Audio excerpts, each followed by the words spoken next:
Good morning, नमस्कार। बहुपद, English में इसको पॉलिनोमियल्स कहते हैं।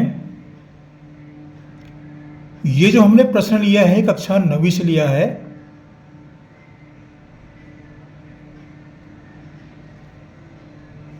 अब देखिए, प्रश्न तो ये हमारा कक्षा 9वीं से है, लेकिन बहुपद का जो अध्ययन है हम 8वीं से भी पढ़ाते हैं और 10वीं में भी पढ़ाते हैं।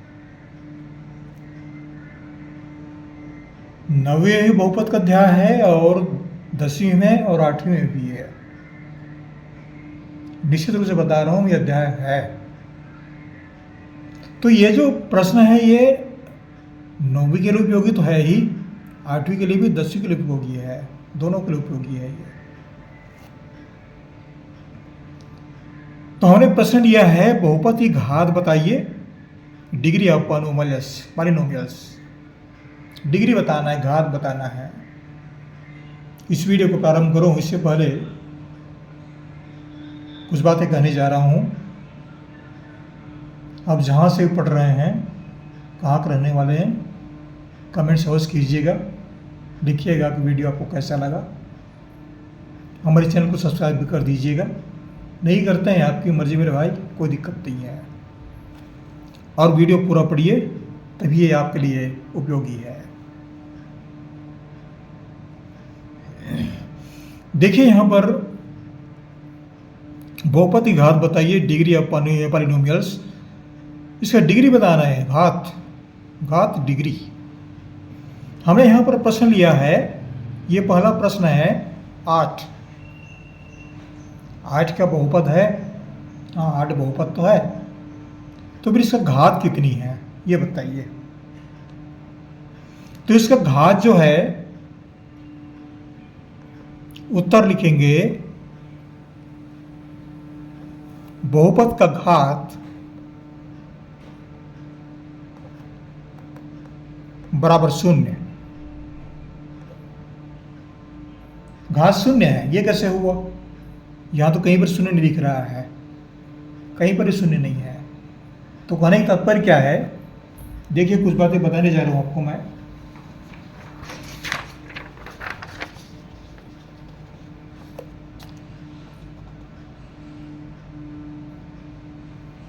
x या y या z, कोई भी राशि ले लीजिए। x क्या है? x जो है वो चर राशियां हैं। इसका घात कितना है? 1। y है, ये क्या है? ये भी चर राशि है। इसका घात कितना है? 1। अगर x का घात 0 कर दें तो इसका मान 1 हो जाता है। y का घात 0 कर दें तो इसका मान जो है वो 0 हो जाता है, 1 हो जाता है। कहने का तात्पर्य क्या है? अगर ये चर राशि का घात 0 कर दें तो इसका मान 1 हो गया। ये y, ये भी चर राशि है, इसका घात 0 कर दें तो इसका मान 1 हो जाता है।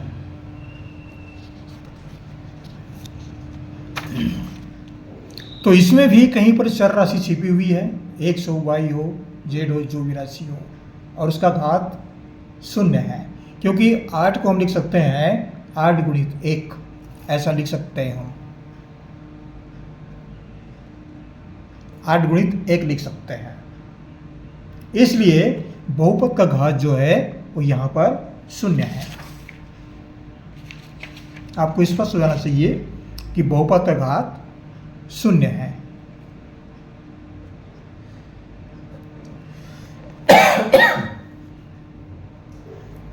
दूसरा लेते हैं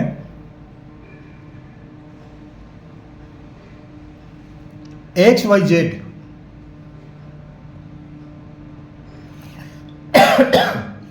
एक्स वाई जेड, इसका घात कितना है?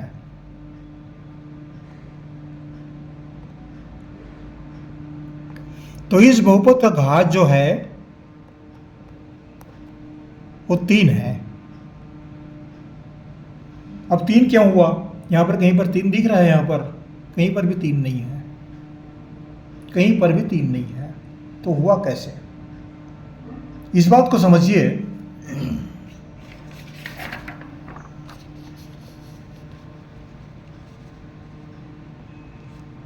प्रश्न क्या है? x, y, z।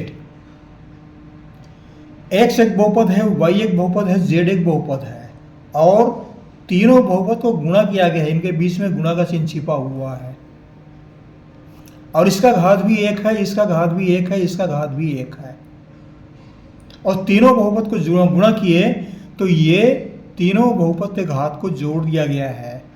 x, y, z, 1 धन 1 धन 1, ये तीनों को जोड़ दिया गया और ये हो गया 3, इसका घातांक 3 हुआ। चलिए ठीक है। तो इसका घात 1 हुआ, इसका घात 1 हुआ, इसका घात 1 हुआ, तीनों घात जो हैं जुड़ गए हैं, 1 1 और 1, ये कुल मिलाकर के ये 3 हुआ। अगर यहाँ पर एक आध और राशि रहती, बी सी या एम एल कुछ भी होता, तो उसका घात 4 हो जाता, 5 हो जाता, बहुपद बढ़ जाते हैं वहाँ पर। तो ध्यान रखिए, अगर ये केवल एक्स वाई होता, केवल एक्स वाई, तो इस बहुपद का घात जो है वो यहाँ पर 3 ना होकर 2 होता। अगर केवल x होता तो इस बहुपद का घात 1 होता। ये बात क्लियर है। चले आगे बढ़ते हैं, तीसरा देखते हैं।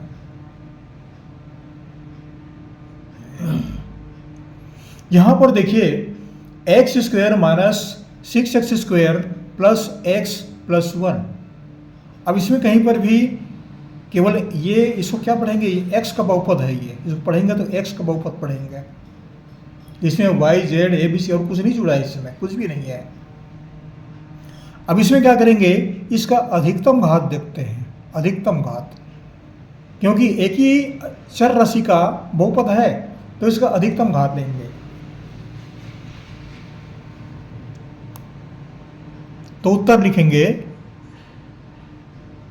बहुपद का घात बराबर 3। 3 क्या हुआ? ये सबसे बड़ी घात को लेते हैं, अधिकतम घात। यहां पर लिख देता हूं मैं, अधिकतम घात, उसी को लेना है। अगर यहां पर y रहता, b रहता और कुछ रहता ना, तो उसका स्वरूप बदल जाता। ध्यान रखिए आप, स्वरूप बदल जाएगा। लेकिन यहाँ पर x की घात 6x square plus x plus 1 दिया गया है, ये x का ही बहुपद है। इस बहुपद का घात जो है वो अधिकतम घात लेंगे 3, इसको छोड़ देंगे। इसका घात 1 है, इसका घात 0 है, ये छूट जाएंगे, अधिकतम घात लेंगे 3। ये हमारा उत्तर हुआ। चौथे पर आते हैं। चौथे पर देखिए, y घात 9 minus 3y power 7 plus 3/2 y square plus 4। ये भी एक बहुपद है और ये y का बहुपद है, ये इसको y का बहुपद पढ़ेंगे। तो इस बहुपद का घात कितना है? बहुपद का घात बराबर है 9। 9 क्यों है? इसके भी अधिकतम घात को लेंगे, या बड़ी घात को लेंगे। तो सबसे बड़ी घात यहां पर 9 है, यहां 7 है, यहां 2 है, और यहां पर y का घात 0 है। आप ध्यान रखिए, यहां पर y का घात 0 है ये। तो ये तीनों छूट जाएंगे। बड़ी घात जो है 9, उसको लेंगे, बहुपद का घात होगा 9। ये स्पष्ट चाहिए। चलिए आगे पढ़ते हैं अब।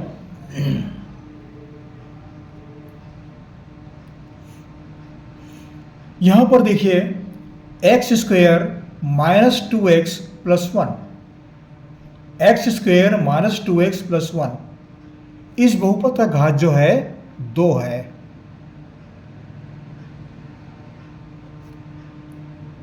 बहुपद का घात 2 है। 2 क्यों है? ये बड़ी घात है, ये अधिकतम घात है।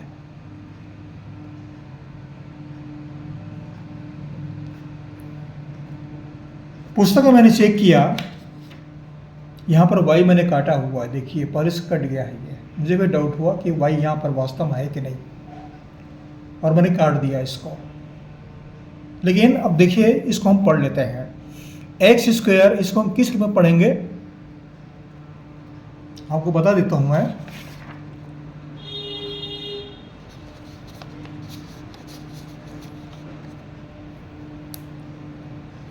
X square Y minus 2x plus 1 अगर इस रूप में है तो ये x का भी बहुपद है और y का भी बहुपद है। दोनों बहुपद इसमें जुड़े हुए हैं आपस में, ये यहां पर जुड़ जाते हैं, दोनों गुणा हुआ है। तो देखिए यहां पर y का घात 1 है, y का घात 1 है,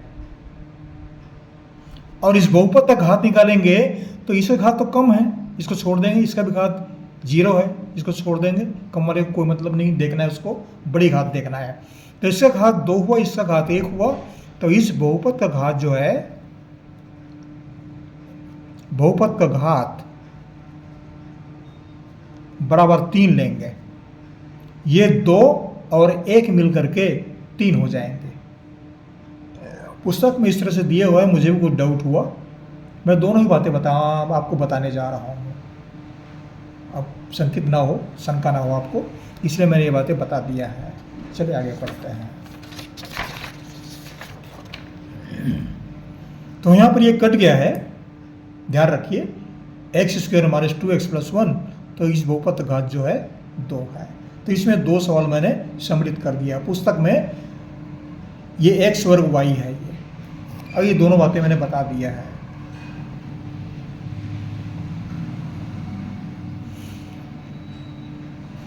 अब यहां पर आते हैं 7, ये 7वां प्रश्न है, और यहां पर हमने लिया है 7।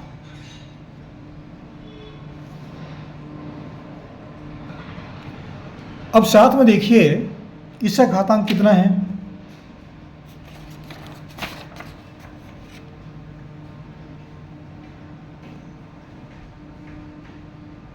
बहुपद का घात, बहुपद का घात यहां पर है 0। ये 0 क्यों है? इसमें कोई भी चर राशि आप जोड़ दीजिए तो उसका घात x घात 0 बराबर 1, y घात 0 बराबर 1। ये 0 घात वाला बहुपद यहां पर जुड़ा हुआ है, गुणा हुआ है, क्योंकि हम 7 को 7 गुणित 1 लिख सकते हैं, 7 गुणित 1 भी लिख सकते हैं। 7 गुणित 1 का मान भी 7 ही होता है। ये 1 का जो है इसको बहुपद के रूप में हम परिवर्तित करेंगे तो इस रूप में लिखेंगे, x घात 0 बराबर 1 या y घात 0 बराबर 1 या z घात 0 बराबर भी 1। आप कुछ भी आप चर राशि ले सकते हैं। ये क्या है? ये चर राशि है ये। और इस 7 क्या है? 7 अचर राशि है ये, इसके मान बदलते नहीं हैं, परिवर्तन नहीं होता इसका। 7 माने 7। तो इस तरह से आप हल कर सकते हैं। आशा करता हूँ ये वीडियो आपको अच्छा लगा होगा। वीडियो थोड़ा सा लंबा ज़रूर बना है, लेकिन आपको समझने में आसानी होगी, इसलिए मैं थोड़ा समय देते हुए इन बातों को बताया, क्योंकि इन बातों को आप पूरी तरह से समझिए और स्पष्ट होना चाहिए। मेरा कहने का आशा ये है। हमारे चैनल को जरूर सब्सक्राइब कर दीजिएगा, लाइक कर दीजिएगा, कमेंट्स भी कीजिएगा, और हमारी ओर से बहुत बहुत शुभकामनाएं।